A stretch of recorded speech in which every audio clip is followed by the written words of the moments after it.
Olá, pré-universitários e amantes da biologia em geral. Hoje nós vamos dar continuidade ao estudo dos carboidratos. Então vamos lá, aula de carboidratos número 2.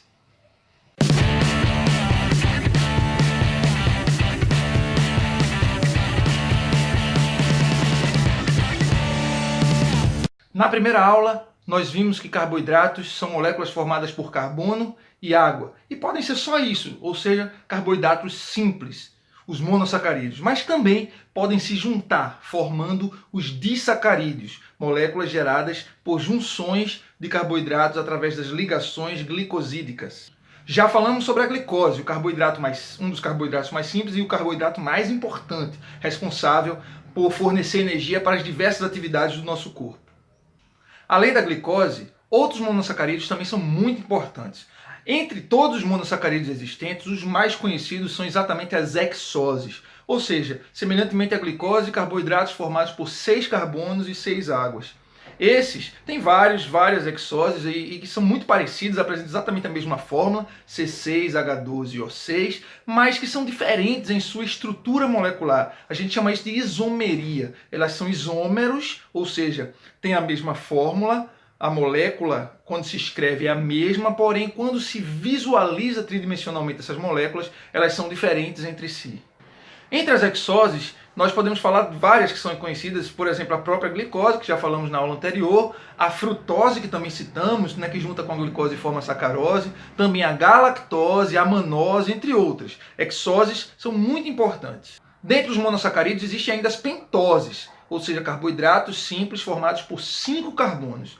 E as conhecidas, aquelas que a gente precisa lembrar para provas de vestibular, são exatamente essas pentoses, a ribose e a desoxirribose. Interessante perceber que a ribose ela apresenta exatamente como diz a fórmula geral, 5 carbonos e 5 águas, por isso a sua fórmula é C5H10O5. A desoxirribose, como o próprio nome já diz, é uma ribose desoxigenada. Logo, ela tem C5H10O4, ou seja, ela tem um oxigênio a menos na molécula.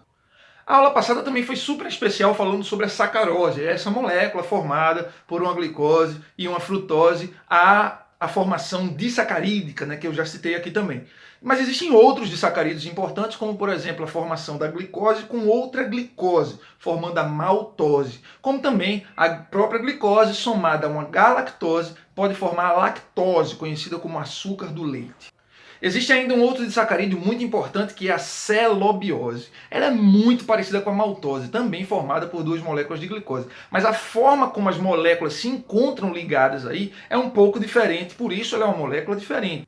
É interessante perceber que nós, animais, conseguimos degradar a maltose, glicose mais glicose, em 2 moléculas de glicose naturalmente através do processo digestivo. Já a celobiose, apesar de também ser formada por 2 moléculas de glicose, nós não conseguimos digerir e quebrar em 2 moléculas. Bem, estou aqui lembrando, falando sobre os monossacarídeos, sobre os disacarídeos, os carboidratos mais simples, aqueles formados por 2 monossacarídeos, que são os di, mas o foco dessa aula mesmo são os polissacarídeos. Os polissacarídeos são moléculas gigantescas formadas por um monte de monossacarídeos ligados entre si, também por ligações glicosídicas. Obedecendo à função geral dos carboidratos, que é a de fornecer energia, estão os polissacarídeos mais importantes, aqueles que são mais lembrados nas provas de vestibulares, que são o glicogênio e o amido. Ambos são formados por várias moléculas de glicose ligadas entre si, mas a forma como essas moléculas estão ligadas também é diferente no glicogênio e no amido. O glicogênio é a molécula conhecida como a forma melhor de armazenamento de energia dos animais. A glicose ela não pode ficar solta, perambulando por nosso sangue. Então nós temos a tendência de armazená-la. Isso acontece no fígado. E nós armazenamos a glicose no fígado, juntando várias moléculas de glicose e formando esse grande polissacarídeo que é o glicogênio.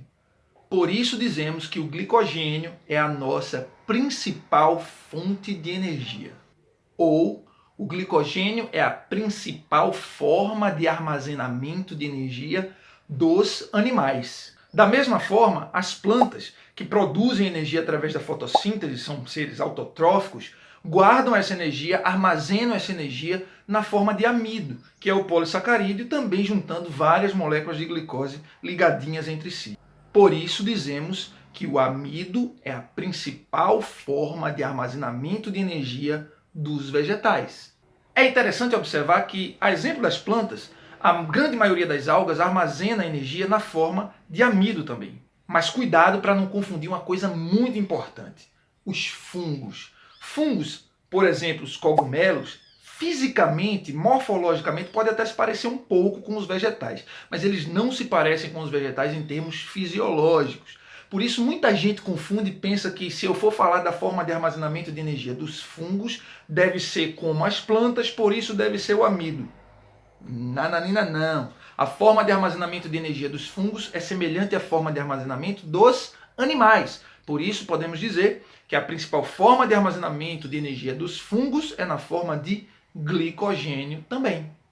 Em outro momento, falamos um pouquinho mais sobre esses funguinhos tão legais. Vejam só, além desses dois polissacarídeos super importantes armazenadores de energia, existem outros polissacarídeos muito importantes também, que têm suas ligações glicosídicas um pouco mais estáveis, por isso mais difíceis de serem quebradas. Esses polissacarídeos não têm por função armazenar energia. Eles têm uma função que nós chamamos de estrutural, ou seja, são importantes na formação, na organização de estruturas físicas morfológicas dos corpos dos seres vivos. Entre eles, a celulose é a mais famosa. Ela também é formada por um monte de glicoses ligadas entre si. Porém, a forma como essas ligações acontecem é diferente do que a gente vê no glicogênio e no amido. Na celulose, nós vemos as fibras formadas, as fibras de glicose, porque elas ficam paralelas, sabe, entre si, as várias glicoses ligadas formando fibras. Já no amido, a gente vê ramificações dessas ligações glicosídicas, por isso é um pouco menos estável. E no glicogênio a gente vê muitas ramificações, bem mais ramificações até do que no amido. A celulose é componente das paredes celulares dos vegetais e talvez seja a substância orgânica mais abundante que existe na Terra. Ela dá resistência às células dos vegetais, impedindo que elas sofram com as intempéries do ambiente. Além da celulose, existem outros polissacarídeos que também têm função estrutural, mas que não são formados apenas por monossacarídeos ligados entre si. Eles vão apresentar outros grupos funcionais ligados às cadeias principais e por isso eles são polissacarídeos compostos. Por exemplo, se um radical amina se liga a uma glicose, nós temos uma glicosamina. Se um radical amina se liga a uma galactose, nós temos uma galactosamina, e assim por diante. A galactosamina, por exemplo, é um componente importante da matriz cartilaginosa, dos nossos tecidos cartilaginosos. Um derivado importante da glicosamina é a quitina, um polissacarídeo estrutural extremamente importante, formador da carapaça dos artrópodes, aquela estrutura externa conhecida como exoesqueleto. É aquela casquinha que a gente quebra quando pisa numa barata. E você pisa numa barata? Creco. Pois é, aquilo lá é a quitina, carapaça de quitina, exoesqueleto. Existem em todos os artrópodes, insetos, crustáceos, aracnídeos, etc.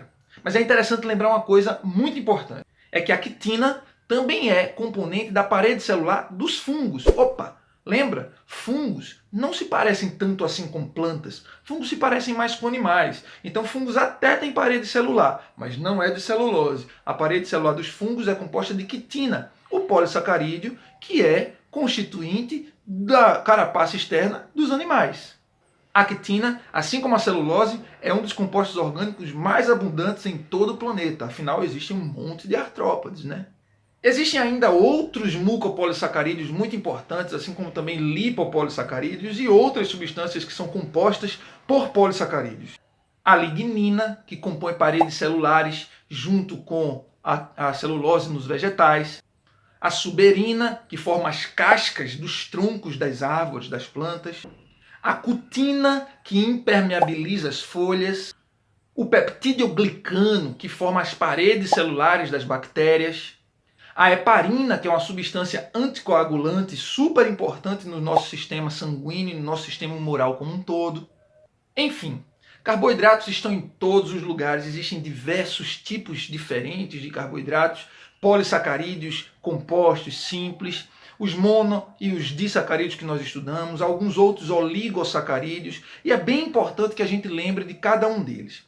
E essa coisa de classificação, essa coisa de identificação dos tipos de carboidratos é importante como conteúdo básico, mas sempre lembre de tentar levar para contextualização, entender onde esses carboidratos se adequam no nosso dia a dia, tanto na nossa fisiologia quanto no funcionamento dos demais seres, como a gente viu durante a aula. Então eu espero que você tenha gostado das 2 aulas sobre carboidratos, estudem bastante, leiam, mandem as suas dúvidas para mim, Bené vai responder para vocês, e não deixem de assistir, em breve vai estar saindo aí um vídeo mostrando a música para lembrar das características mais básicas da classificação dos carboidratos. Espero que vocês tenham gostado. Um abraço a todos e biologia sob controle.